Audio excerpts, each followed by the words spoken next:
HERI stands for Higher Education Research Institute. It's the home of the Cooperative Institutional Research Program, or CIRP, which has been in existence for almost 50 years now.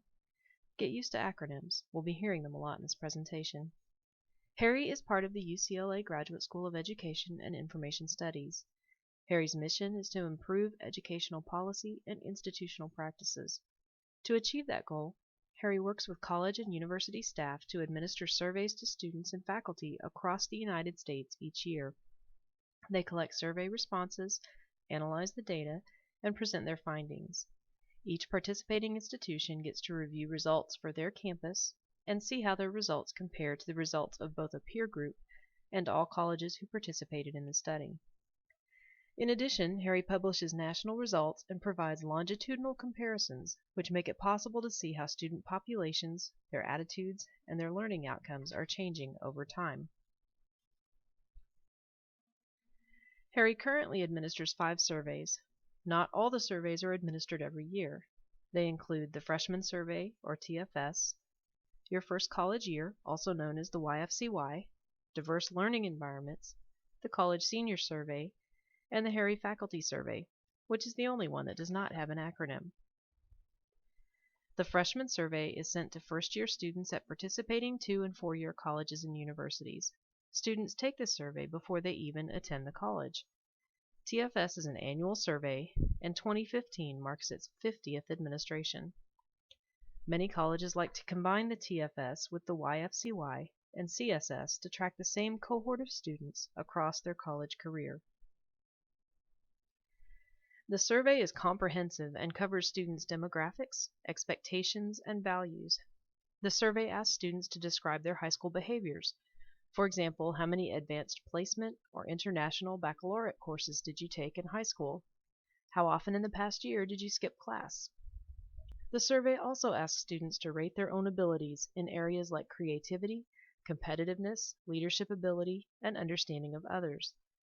The pictures you'll see on these and the next few slides are from the infographics HERI produced for the most recent of each of these surveys. Participating institutions receive both the standard infographic and a template that allows you to place your college's scores alongside the national results and then publish that information around your campus. HERI began the YFCY in 2000. Many institutions use it in conjunction with the TFS.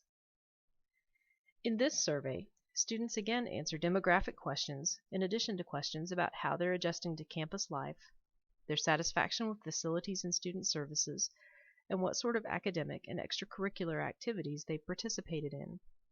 Questions include things like how often they were required to look up scientific research articles or revise their papers to improve their writing, how often they interacted with faculty during and outside of office hours, how often since being on campus they have felt lonely or unsafe, and how often their experiences at the institution have helped them feel a part of the campus community. In 2011, HERI added the Diverse Learning Environments Survey. This survey contains a core survey and then optional modules in which an institution may choose to participate. Like the TFS and YFCY, this survey is conducted annually at participating 2- and 4-year institutions. 4-year colleges and universities may participate in the CSS. It covers many of the same areas as the YFCY, but also includes questions about students' post-college and career plans. The HERI Faculty Survey began in 1989.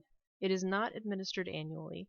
The last administration was in 2013-14, and the next will be in 2016-17. The Faculty Survey has special sections for part-time or adjunct faculty and for faculty teaching graduate students. HERI added optional modules in 2013-14 about sexual orientation, campus climate, STEM, advising, and spirituality. There are several pros to participating in HERI surveys. You can use them as evidence for accreditation. Many of the accrediting bodies, including SACS, provide guides linking the surveys to their comprehensive standards. HERI results are used not just in scholarly journals and research, but also in the popular press. Results from the most recent freshman survey have appeared in articles in The Atlantic, The Washington Post, Bloomberg, Money Magazine, and the Huffington Post, for example. There are a couple of cons as well. The surveys can be expensive to administer, especially if you have a large population. In 2014-15, fees were $825 per administration, plus $3.25 per survey processed. Additional modules for the DLE and faculty surveys can also add to the fees.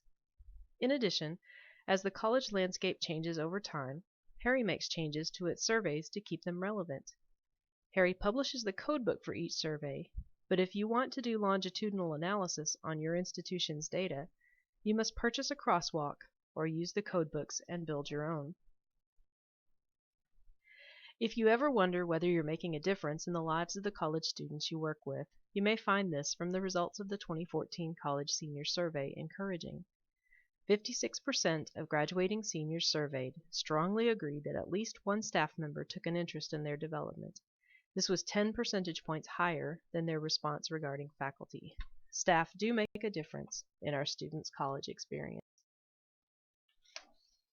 For more information about HERI and the research they do, see their website at www.heri.ucla.edu.